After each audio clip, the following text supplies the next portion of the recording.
Bienvenidos a una nueva emisión de Reinventando la Profesión, programa producido por la Barra Mexicana Colegio de Abogados. Las preguntas en torno a la reforma judicial siguen aflorando por todas partes. El Poder Judicial no cumplió con lo que se esperaba de él, por eso hubo que reformarlo, por eso hubo que despedazarlo y por eso hubo que convocar elecciones de jueces, magistrados y ministros. ¿De veras no cumplió el Poder Judicial lo que se esperaba de él? Para platicar de este tema, invité a una de las juezas y magistradas, hoy es magistrada del primer circuito, pero fue jueza, más creativas, más innovadoras y más chispeantes del Poder Judicial de la Federación, Paula García Villegas. Paula, gracias por acompañarnos en esta ocasión. Al contrario, Gerardo, es un placer, a la audiencia también un placer y gracias a ti por la invitación. Empiezo con la pregunta que planteaba Paula. ¿De veras quedó mal el Poder Judicial con la sociedad?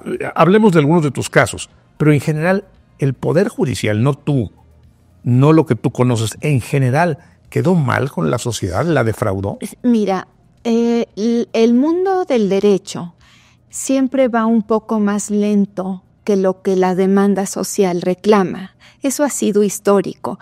En el mundo jurídico las cosas llevan su propio paso.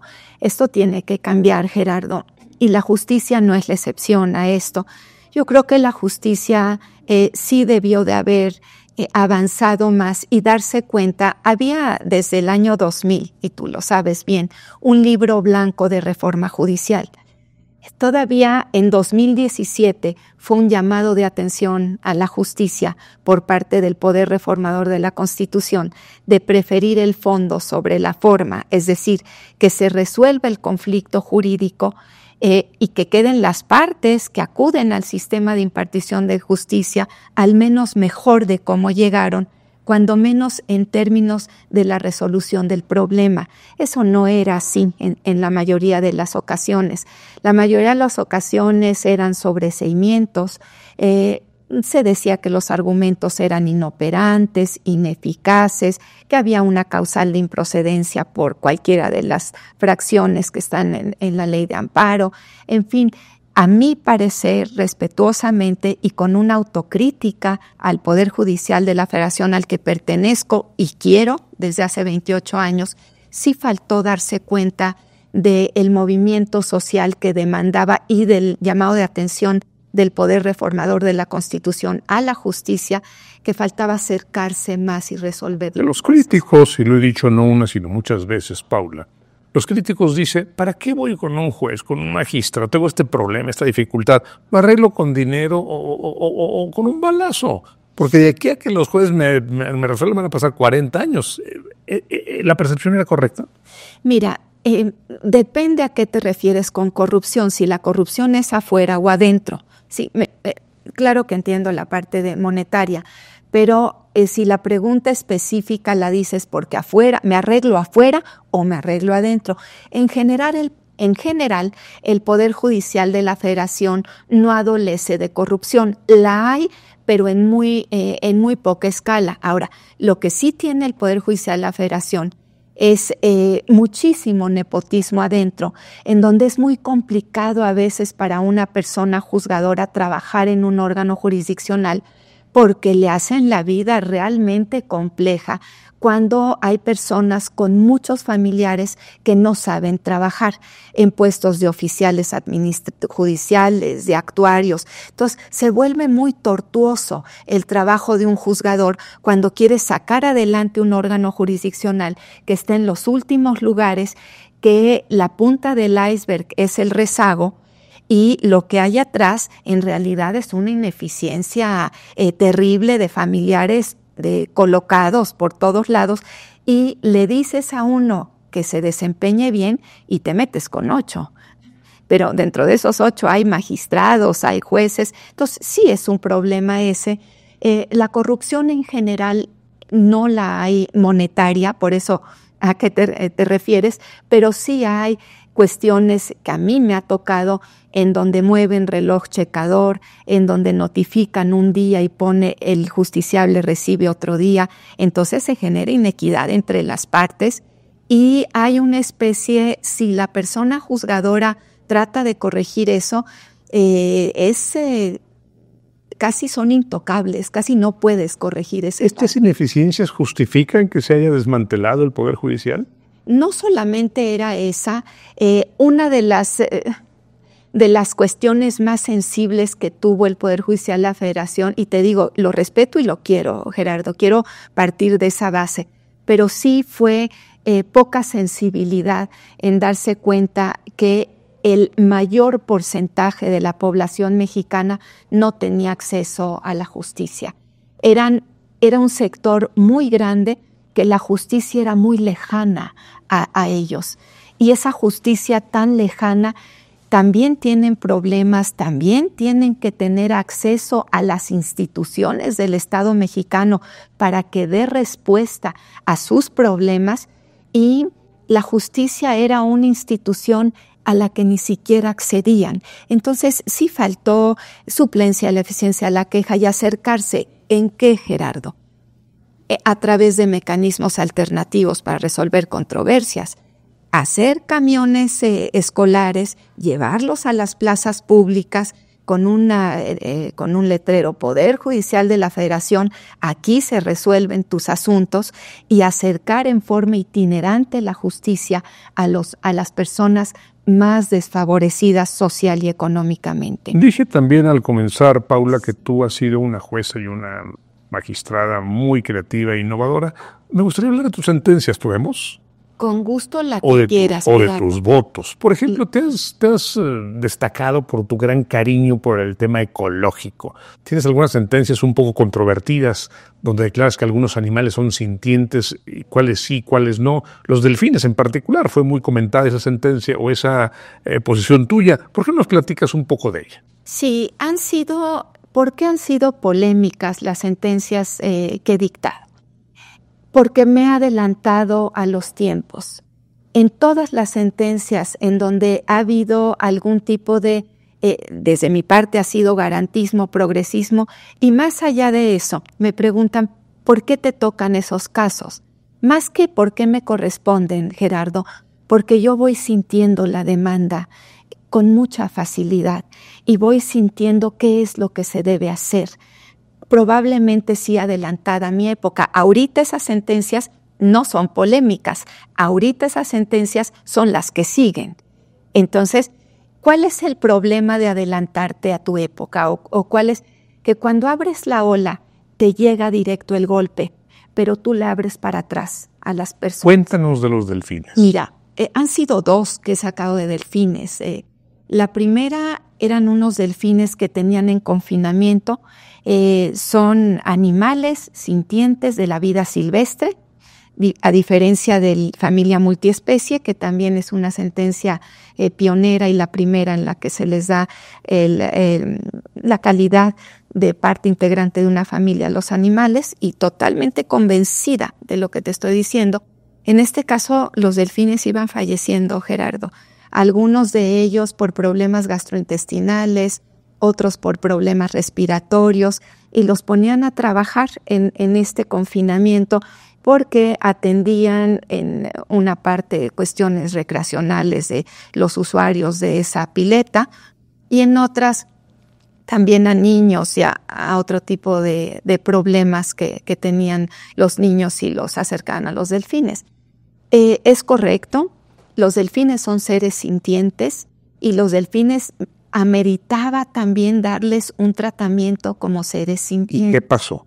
Fallecieron. No, ¿qué pasó con la sentencia? Perdón. La sentencia lo que hizo fue desarrollar los derechos de los animales y darles esa calidad de seres sintientes con derechos. ¿Se tradujo en alguna decisión concreta? Mira, lamentablemente todas estas sentencias pioneras que abrieron camino fueron revocadas, o la mayoría fueron revocadas. Nevado de Toluca lo revoca la Corte bajo el argumento de falta de interés legítimo.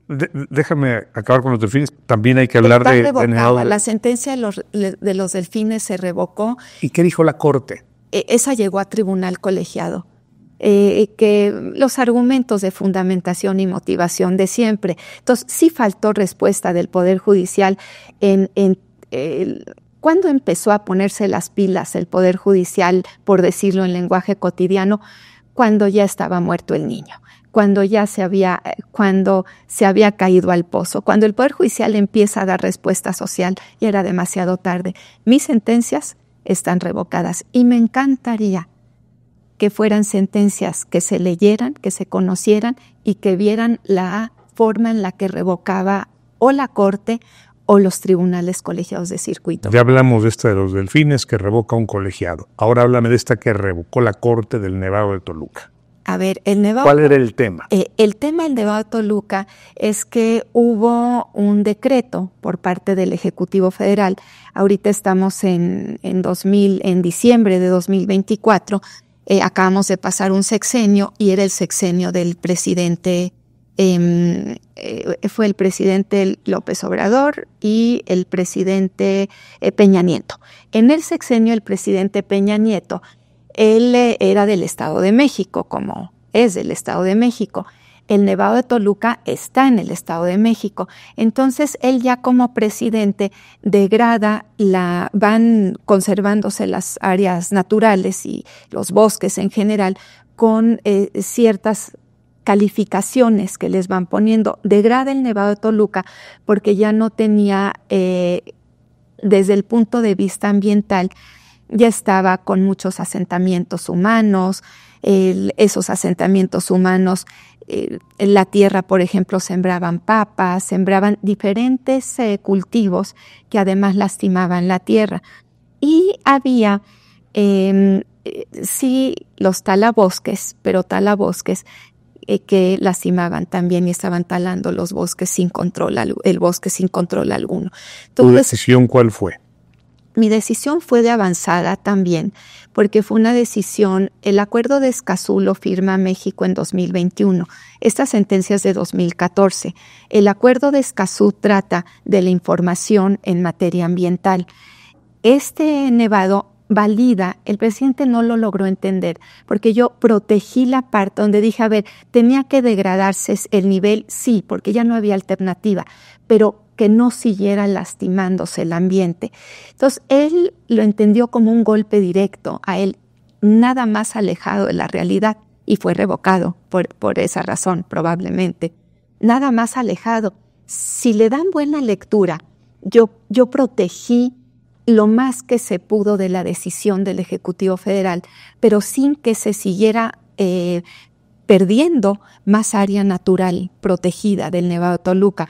Déjame dar un salto ahora, porque podemos hablar mucho sobre la protección a la ecología, pero otro tema que siempre te ha interesado es la corrupción. Ya estuve involucrada en temas de corrupción, pero me has metido un elemento original, corrupción y prescripción. ¿En qué momento empiezan a surtir efectos las decisiones contra una entidad corrupta? Te tocó lo del Estado de México, te tocó la Universidad del Carmen, te tocó el sindicato, el CEN de Oaxaca. O sea, has tenido distintos casos parecidos. Cuéntanos de este binomio corrupción-prescripción. Sí. Nada más para cerrar el tema del Nevado, Sí. Revocado porque la Corte, la segunda sala, dijo que no tenía interés legítimo la parte quejosa. Entonces, sí era una, otra y otra sentencia revocada, que hoy son las sentencias que dicta la Corte y que hoy son las sentencias que dictan juzgados de distrito y tribunales colegiados. Nada más para contestar también tu primera pregunta, Gerardo, de ¿falló el Poder Judicial? Pues sí, no había mucha sensibilidad y había mucha cuestión de, a ver, este tema no se toca, vamos a salir por una inoperancia, este tema tampoco, vámonos por falta de interés jurídico. Y sí lo había, Gerardo. En los temas trascendentes lo había. Claro. Y eso fue lo que llevó en cascada a que termináramos con esta reforma constitucional. Corrupción y prescripción. Mira, afortunadamente ahorita, Gerardo, ya estoy en última instancia, soy órgano terminal en cuestiones de legalidad.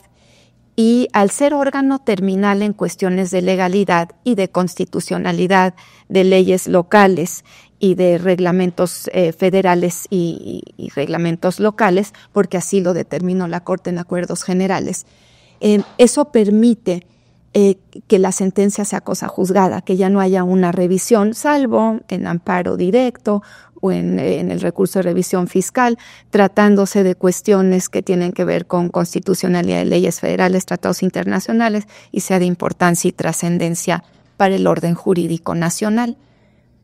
Han llegado muchos asuntos de lo que se conoce como la estafa maestra, de maestros en el estado de Oaxaca, de efectivamente la Universidad del Carmen, de la Universidad del Estado de México también. Un juzgador tiene que ser una persona muy sólida, Gerardo, dispuesta a quedarse sola también, sobre todo eso, y entregándose a las personas justiciables y a la justicia para actuar con absoluta imparcialidad, con absoluta independencia, con absoluta objetividad, y con ese costo que se paga en la justicia de prácticamente perder la vida personal, porque es mucho trabajo y enorme responsabilidad. Pero se paga gustosamente por el país, Gerardo, para fortalecer las instituciones. Llegaron los asuntos de las estafas maestras. ¿Cuál era la salida? La salida era, es una cadena de actuación de distintas autoridades. Entonces, si la Auditoría Superior de la Federación se tarda 2 meses más, pues entonces va a llegar el asunto a la justicia, y en la justicia va a decir, ya prescribió porque eran 5 años para lo que tenía la Auditoría Superior de la Federación para solicitar que se resarza el daño al Estado, y como se tardó esos 2 meses, ya prescribe y ya el Estado se queda sin el dinero con el que ilegalmente se quedaron. Claro, las partes involucradas dicen, me liberó la justicia, soy inocente. No es una inocencia, Gerardo. Lo que es una prescripción, que por el transcurso del tiempo no determinan si eres o no culpable. Si no dicen, se tardó mucho. En mis votos particulares yo no lo hago así. Y hasta donde recuerdo vinculaste esto con la educación, con el derecho a la educación de los niños. Claro que sí, Gerardo. Sobre los jóvenes. Para mí hay lo que he sacado en estos asuntos, en los votos particulares, hay cuestiones que la justicia no puede obviar. Y eso que no puede obviar la justicia es que voy a hablar en lenguaje cotidiano también, las trabas que existen para investigar casos de corrupción, estando los funcionarios públicos en los más altos niveles de gobierno, hace que esos obstáculos sean un impedimento para llevar a cabo las funciones de la Auditoría Superior de la Federación o de otros, que en este caso sí fue, en forma autónoma, sin la presión de las personas que ocupan los cargos públicos de más alto nivel en un país. Entonces, ¿qué hice diferenciado? Claro, en algunos. En el caso de la estafa maestra del Estado de México, dije, se tiene que empezar a computar el plazo de 5 años una vez que se quitan los obstáculos para que los servidores públicos encargados de la revisión de cuentas puedan trabajar en forma independiente, sin la presión y sin la intimidación de que les van a cobrar la factura después, en su vida a veces, o con su patrimonio, o con sus hijos y su familia. Entonces, si tú comenzaste diciendo, eres creativa en la justicia, es sensibilidad, Gerardo, y es sentido común. ¿Cómo vas a exigirle a una auditoría superior de la Federación que haga su trabajo si en ese mismo momento las personas que cometieron los actos de corrupción están ocupando todas las posiciones de poder en el país? Y lo mismo aplica para el sexenio del presidente Peña Nieto como para cualquier otro sexenio posterior o anterior, ya no, porque los 5 años ya, ahí sí no hay manera. Pero me ha tocado también casos de los braceros, por ejemplo, que el Estado mexicano les quitó todo su dinero, Gerardo, y la justicia tampoco dio respuesta. Me quedé sola con la sentencia. Prácticamente la Corte dijo, modifico la sentencia, la revocó, y es dinero que desapareció el gobierno a los más pobres, Gerardo. ¿Cómo debe ser? Creo que es una pregunta importante. ¿Cómo debe ser el juez o la jueza, el magistrado o la magistrada, el ministro o la ministra en un futuro? ¿Cuál debe ser la actitud que deban tener estas personas que van a contender por los cargos? Primero,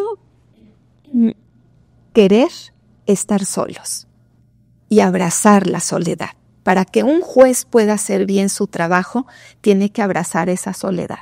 En segundo lugar, de antemano, ofrecer una disculpa por no resolver conforme lo buscan los votantes y quienes los apoyaron en todo ese proceso, si es que llegan a la parte de lo que es el proselitismo. Pero disculpa de qué, me perdí. ¿Disculpa de qué?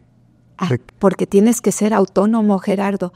Aunque te apoye o no te apoye en un sector. Claro, independientemente que te haya votado la facción A o el grupo B, tú tienes que ser independiente. Absolutamente. Claro. Tú no puedes resolver en fracción de quien te apoya o te deja de apoyar en este proceso. Tú tienes que resolver hasta con tus críticos durante todo el proceso. Si tienen razón en algo, se les da la razón.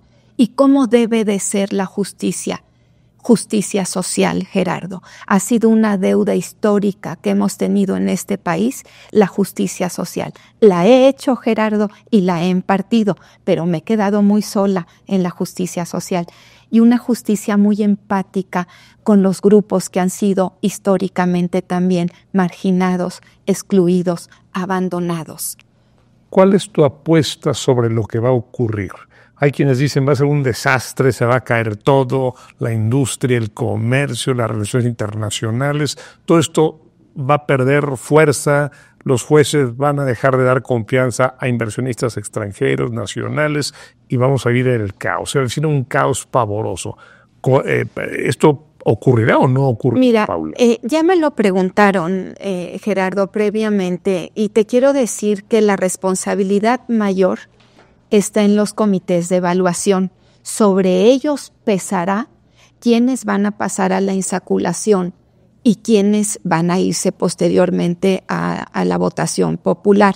Si los comités de evaluación no eligen a las mejores personas y eligen a futuros juzgadores que no están comprometidos con el fortalecimiento institucional o con sectores de la población desfavorecidos, que yo siempre, Gerardo, estaré a través de la justicia social a favor de los sectores más desfavorecidos. Y en el resto también con una justicia muy empática, legal, garantista, progresista, protectora de derechos humanos, pero nunca voy a olvidar a las personas más desfavorecidas. Entonces, ¿qué tiene que tener un juez y si va a ser o no un desastre, como dices? Depende de los comités de evaluación. Si todos son muy buenos, el que entre de todas maneras a la boleta, el que saques, va a ser excelente. Tenemos en México muy buenos juristas, Gerardo, muy buenos. Que sean ellos los mejores juristas los que estén en la boleta. Pues Paula, te agradezco mucho el que hayas compartido tus inquietudes por nuestro auditorio. Muchas gracias por estar con nosotros y a usted que nos ha acompañado, gracias también.